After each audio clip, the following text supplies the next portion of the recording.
The human papillomavirus will affect about 75% of Americans at some point in their lives, with the younger population at greater risk. HPV is an infection that can cause certain strands of genital warts and cancers. The virus is transmitted through sexual contact, and there are over 100 kinds of HPV, but not all can cause health issues.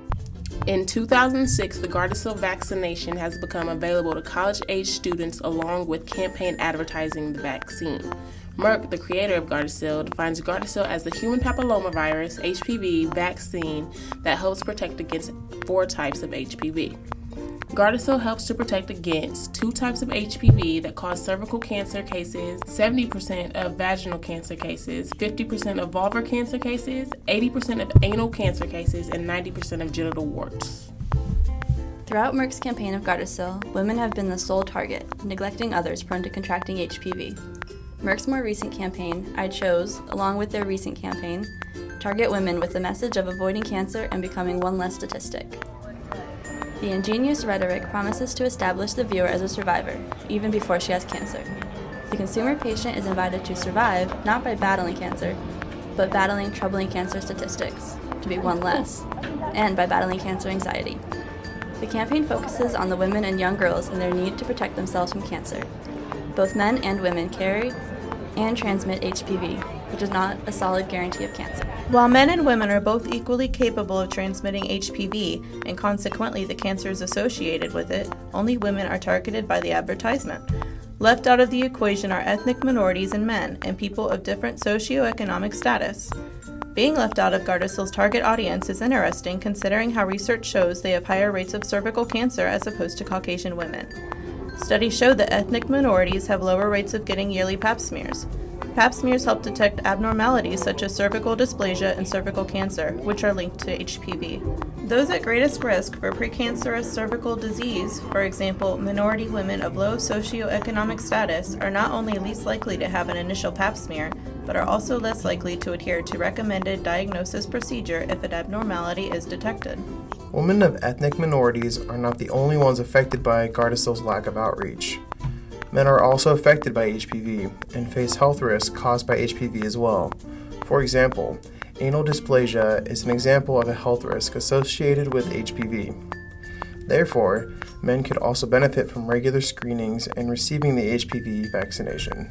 The occurrence of anal cancer precursor lesions has increased in recent decades and is estimated to be higher in the men who have sex with men group, especially HIV positive, and people with anogenital HPV infections. A study of over 2,000 men aged 16 to 26 found the occurrence rate of anogenital condyloma was more than 3 times higher among men who have sex with men than men who identified as heterosexual. We took the time to ask real college students on Murray State University's campus about HPV and Gardasil.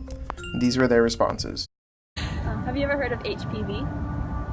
Yeah, it's like oh God, now I sound like an idiot on camera. I've heard of it. It's not, I don't want to call it an STD, but it's like I know that it's a virus. Okay, so my next question was, do you know how it's transmitted? Is it? Have you ever heard of Gardasil? Yeah, I got the shot. Have you ever heard of HPV? I believe so. It's the human papillomavirus. Do you know what it causes? Cancer, can it? Mm-hmm. Have you ever heard of Gardasil? Yes. Would you ever consider getting vaccinated with it? No.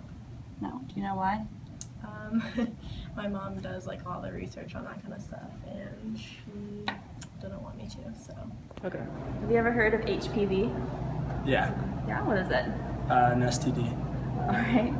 So it's transmitted through STDs. Do you know what it causes? Warts. Have you ever heard of Gardasil? Probably the medicine to fix it. Do you know who Gardasil is for? HPV people. Have you ever heard of HPV? Yeah, it's like a disease or a virus, right? Do you know how it's transmitted? Sexually? Do you know what it causes? For women not to have kids? Have you ever heard of Gardasil? No. All right. Have you ever heard of Gardasil? Yes. Okay. Have you seen the commercials or have you heard of it? I believe I've seen a commercial. All right. Do you know what Gardasil does? It's supposed to be like a antivirus or something like that. Have you ever heard of HPV? Yeah. Do you know how it's transmitted? Sexually? Okay. And have you ever heard of Gardasil?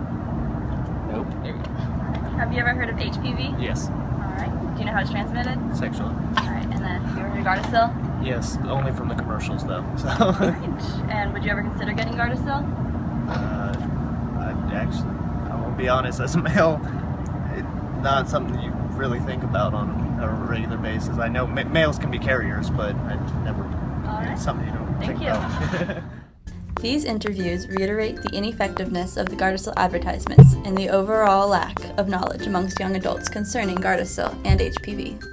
Use our research.